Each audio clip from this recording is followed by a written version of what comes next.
Nada te turbe, nada te espante, todo se pasa. Palabras inmemoriales, conocidas de todos, mencionadas en este programa muchas veces, de la gran Teresa de Jesús. Una mujer que sin lugar a dudas ha inspirado a muchas generaciones de hombres y mujeres, y entre ellos a grandes filósofos en el siglo XX. A petición de muchos de ustedes que amablemente al comunicarse nos hacen una solicitud especial por un programa especial, hoy tenemos uno de esos programas, que a nosotros en lo personal, siendo parte del Carmelo, nos llena el corazón de júbilo, de alegría y siempre de esperanza, puesto que si alguien lo ha solicitado, nos habla de este interés permanente en profundizar en la parte más importante del ser humano, que es su propia espiritualidad. Y el día de hoy, Edith Stein, considerada sin lugar a dudas una de las grandes filósofas del siglo pasado, el siglo XX, un siglo turbulento, una mujer de excepcional intelectualidad que nos ha dejado en su obra una profunda espiritualidad y que fue motivada precisamente por una obra conocida como La vida, la autobiografía de Teresa de Jesús. Y para hablarnos de esta extraordinaria mujer, nos acompaña el día de hoy el padre Alberto Pérez Monroy. Él es sacerdote carmelita, filósofo, especializado en Edith Stein. Él ha traducido parte de su obra desde el alemán, que era la lengua natal de Edith Stein, y siendo un gran conocedor de la obra de esta, que eventualmente se convirtió en religiosa carmelita, hoy nos acompaña para hablar del tema. Al padre Alberto Pérez Monroy, a quien con todo cariño y con todo respeto le hablaremos por su primer nombre, Alberto, le damos las gracias por haber atendido a nuestro llamado y por estar hoy con nosotros para compartir la vida de esta extraordinaria mujer. Alberto, muchas gracias por estar aquí y por tu presencia y tu gran sabiduría al compartir la vida de Edith Stein. Pues muchas gracias a ti, Rosita, que me has invitado para, pues aunque sea superficialmente, dar a conocer a esta gran mujer, Edith Stein, que en la Orden del Carmen llevó el nombre de Teresa Benedicta de la Cruz. ¿Cuándo nace Edith Stein? Edith Stein nace el 12 de octubre de 1891 en la ciudad de Breslau, de padres judíos. Ella es judía por raíces. Desde pequeña se mostró una chica inteligente, no nos podemos detener mucho. A los 6 años entra a la escuela, descuella inmediatamente delante de entre sus compañeras. A los 14 años más o menos tiene una crisis existencialista. Deja de orar por propia decisión, deja de creer en Dios, pero trata de buscar siempre la verdad. Y ese va a ser el cauce de toda su vida, la búsqueda de la verdad. Entra después de esa crisis, la que incluso deja de estudiar, entra de nuevo a la escuela, a la lo que es ahora preparatoria, la termina y entra a la Universidad de Breslau, donde estudia filosofía, psicología, germanística, en fin, un montón de cosas. Destaca siempre como la primera alumna, incluso de toda la Universidad de Breslau. Pasa 2 años allí y siente que esa universidad, a pesar de que tiene valores muy grandes, sin embargo, ya no le puede dar gran cosa. Entonces, cae en sus manos las investigaciones lógicas de Husserl, que es el fundador de la fenomenología. Se entusiasma tanto que deja Breslau y se va a estudiar a Gotinga, donde conoce en primer lugar a Reinach, Adolf Reinach, que era el asistente de Husserl. Después conoce a Husserl. Cuando Husserl sabe que ha leído ya sus investigaciones lógicas, le dice: usted es una heroína. Y desde ese momento Husserl le muestra una estimación muy especial a esta alumna tan destacada. Me gustaría, padre, si me permite, para nuestro gran público, cuando oímos hablar de ciertas palabras como fenomenología, pues esto se refiere a toda una línea que actualmente no solo destaca en filosofía, sino en psicología, y que tiene mucho que ver con la forma en que un terapeuta puede observar al paciente desde sus movimientos, desde todos sus gestos, su tono de voz, cómo vamos a decir en forma simple, de la manera en que una persona se mueve, habla, gesticula, nosotros ya podemos observar ciertos aspectos profundos de la persona. Y Husserl, como lo has mencionado, Alberto, pues efectivamente es el fundador de esta gran línea que actualmente ha permeado todas las líneas de psicoterapia. Esto, disculpa la interrupción, pero para la ayuda de muchos de nosotros que no conocemos de estas cosas, y así vamos entendiendo un poquito mejor. Husserl en todas las escuelas de filosofía y psicología hoy en día es estudiado, y bueno, Edith Stein se acerca precisamente a este gigante del pensamiento en el siglo XX. Así es. Pronto pide Edith Stein el hacer una tesis doctoral sobre el problema de la empatía, que había mencionado Husserl en una de sus conferencias. A Husserl le sorprende que tan pronto una alumna le esté pidiendo hacer una tesis. Edith Stein convence a Husserl, nada más que Husserl le dice: primero tiene que hacer el examen de estado. Además tiene que estudiar todas las obras filosóficas que hablen de la empatía, ¿sí? De tal manera que, pues sí, presenta el examen de estado, pero eso fue durante la Primera Guerra Mundial, ¿verdad? Presenta esa tesis del estado y luego se va de enfermera a un hospital de infecciosos en Austria, Merisbachkirchen. Así es que Edith Stein tiene también ese detalle de haber sido enfermera, ¿verdad? Para ella fue una experiencia muy profunda. Lo narra, bueno, con una emoción muy grande, ¿verdad? Termina de su servicio y entonces va a buscar de nuevo a Husserl para hacer ya el doctorado. Hace el doctorado el día 3 de agosto de 1916, sacando la mayor calificación, summa cum laude. Y eso, Husserl le dio esa calificación y también el rector de la universidad. Entonces ya Husserl estaba en Friburgo, ya no estaba en Gotinga, sino en Friburgo. En 1917 muere un gran amigo de Edith Stein, también filósofo, Adolf Reinach.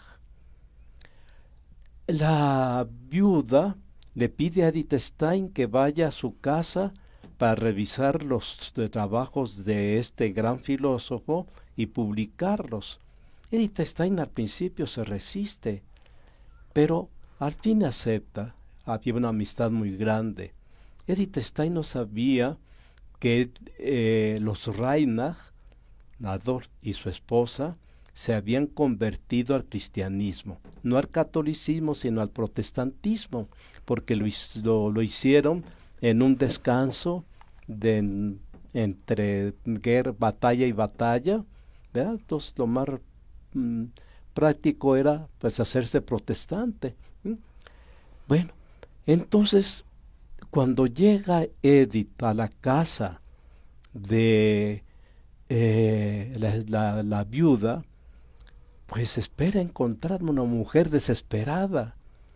¿Cuál va siendo la sorpresa de Edith al encontrar una mujer llena de paz? Ella misma Edith cuenta, este fue mi primer encuentro con la cruz y con la iglesia nacida de la cruz de Cristo. Se vinieron por los suelos todos mis prejuicios y se levantó la cruz de Cristo. La cruz de Cristo va a jugar un papel muy importante en toda la vida posterior de Edith Stein. Se convierte interiormente, pero pasan algunos años de crisis. Ella hasta cierto punto no sabe decidirse por el catolicismo o por el protestantismo. Pero en 1921 va a pasar unas vacaciones en la casa de una amiga suya que tiene una granja en Versavern. Esta también era filósofa, Hedwig Conrad Martius. Entonces allí se reunían filósofos. En el día trabajaban en la granja y en la noche se reunían a descansar platicando de filosofía, filosofando.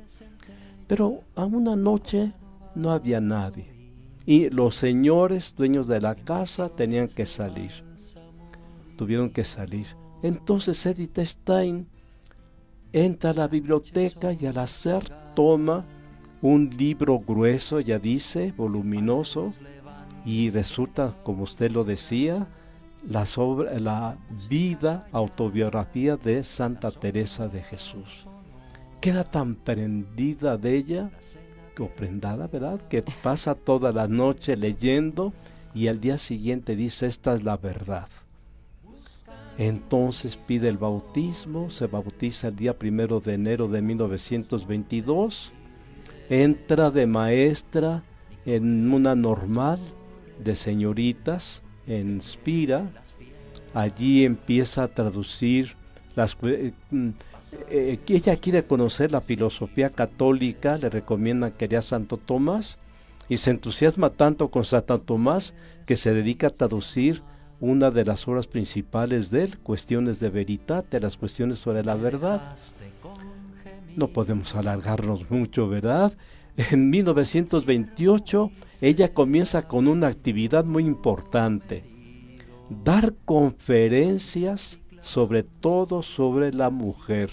En las obras completas, ya gracias a Dios, todas traducidas al español, ocupa todo un volumen, casi todo un volumen, esas conferencias de Edith Stein sobre la mujer, y podemos decir que es la primera mujer que nos da a conocer lo que es verdaderamente la mujer, su dignidad, su esencia, incluso como buena filosofía, no se queda allí encima, sino que penetra en la esencia de la mujer.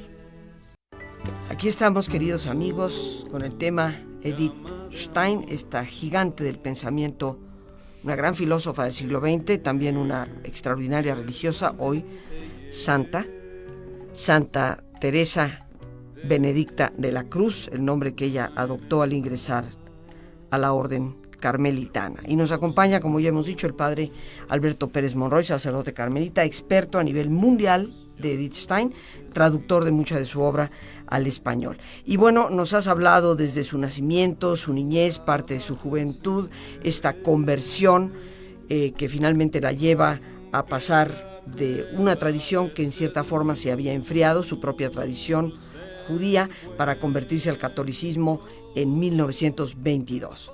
Se convierte en profesora de una escuela de niñas y a partir de 1928 empieza a dar una serie de conferencias y cátedra sobre la esencia, como tú decías, de la mujer.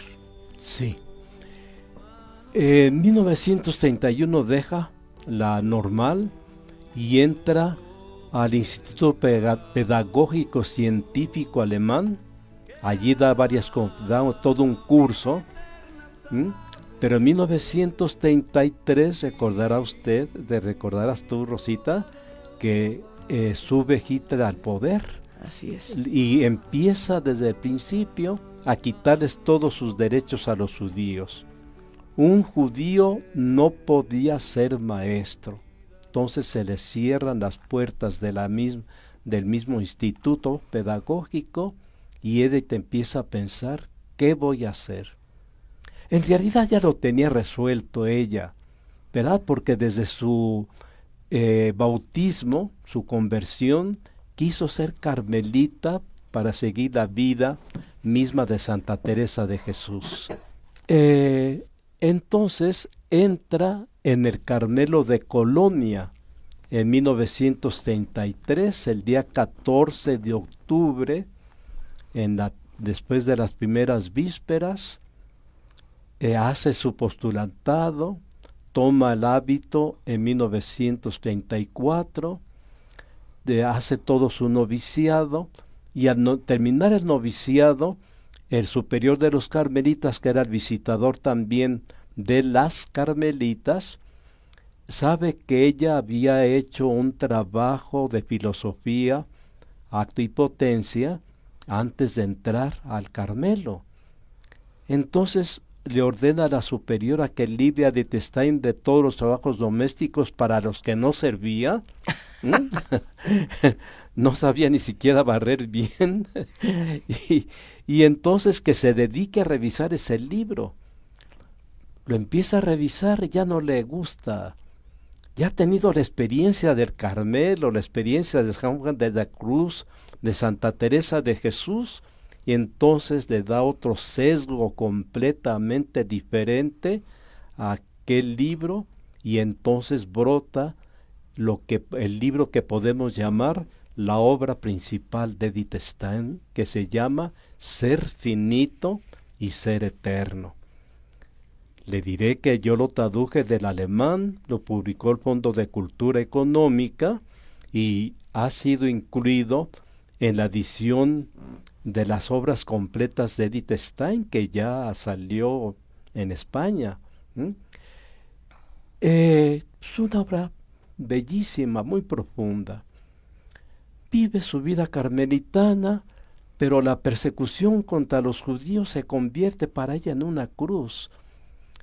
Por otra parte, el peligro que significa para el convento de Colonia el que una judía esté en ese convento. Entonces, la solución, dejar Alemania y pasar a Holanda, a Echt. En 1940 los alemanes invaden Holanda e imponen las mismas leyes destructivas que habían impuesto en Alemania. Los obispos pues se oponen a aquello y entonces ordenan que el día 26 de julio de 1942, domingo, en todos los púlpitos de las iglesias católicas sería una carta pastoral en la cual se tocaba el punto de esa actitud de los alemanes contra los judíos. Usted sabe que a los judíos, pues, por cualquier razón, los mandaban a los campos de concentración. Aquellos campos terribles. Yo tuve la oportunidad de visitar Auschwitz. Y me quedó el corazón destrozado. Bien, entonces... Yo creo que vale la pena resaltar, Alberto, si me disculpas la interrupción, que Holanda precisamente fue uno de los países durante la guerra que se destacó junto con Dinamarca por ser países que defendieron a sus judíos hasta el último instante. Así es. En donde realmente hubo una gran protección, en este caso muy abierta por parte de la Iglesia, pero también por parte de los holandeses, que consideraban a los judíos, pues holandeses como eran, y los protegieron de una manera muy, muy especial. Así fue. Bien, pues como una represalia contra aquella carta de los obispos, el día 2 de agosto de 1942, es decir, 8 días después, domingo, en ese tiempo Edith Stein estaba escribiendo una obra, su última obra, La ciencia de la cruz. En la mañana se pone a escribir lo último y en la tarde, a eso de las 5, tocan las puertas del convento. Ya digo, estaba ya en Holanda, en el pueblo de Echt, y entonces eran unos oficiales alemanes que inmediatamente dicen: queremos que se presente Edith Stein y también su hermana, una hermana suya que se había convertido al catolicismo. Entonces las dos hermanas bajaron y les dieron 5 minutos para recoger sus cosas y salir. ¿A dónde? No les importa. Interviene la superiora para defender a sus hijas, pero los alemanes dicen: ¿usted sabe lo que le pasaría al convento si no deja salir a Edith Stein y a su hermana? Simplemente es echar afuera todas las monjas del convento y apoderarse del convento y convertirlo en una casa de juego para la juventud alemana. Edith Stein le dice a su hermana: vamos a morir por nuestra patria. Y salen las dos y se dirigen a un campo de concentración, primero de Holanda, y de allí partirán a Auschwitz, donde muere, en el campo de concentración, en el horno de gas. Así es, 1942 fallece Edith Stein, ejecutada brutalmente por la brutalidad de los alemanes nazis en sus cámaras de gas, en sus hornos donde fue cremada. Edith Stein, hoy en día Santa Teresa Benedicta de la Cruz. El tiempo, queridos amigos, se nos ha ido de verdad demasiado rápido en esto de compartir la vida de Edith Stein. Nacida a finales del siglo XIX, de raíces judías, siendo ella judía y sus padres obviamente también. Doctora en filosofía, se convierte al catolicismo alrededor de 1922. Empieza a escribir, a dar conferencias. Finalmente, la brutalidad de la persecución alemana contra los judíos la saca de la posibilidad de su cátedra, donde estaba trabajando, y se integra al Carmelo, bajo el impacto que había causado sobre ella haber leído la vida de Santa Teresa de Jesús. Se convierte en monja carmelita en la ciudad de Colonia, en Alemania. Eventualmente sale de ahí, es trasladada a Holanda para protegerla precisamente por lo que sucedía ya en Alemania a partir de 1933, hasta que inevitablemente en 1942 los nazis la sacan del convento en Holanda, se la llevan al campo de concentración, eventualmente de Auschwitz, y ahí fallece en las cámaras de gas de Adolfo Hitler. Edith Stein, siendo una mujer de una intelectualidad brillante, pues se le encomienda la obra de escribir. Y nos has dicho aquí el padre Alberto Pérez Monroy. Alberto, nos has comentado ya 2 obras, de alguna forma con el título Ser finito y ser eterno, considerada tal vez la obra más importante de Edith Stein, y La ciencia de la cruz, que de hecho es su última obra. Cabe la pena resaltar que ella quiso, sí, utilizar la estrella judía en Auschwitz, acompañando a su pueblo, acompañando a su gente hasta el matadero, porque eso era la fábrica de la muerte que Hitler había construido.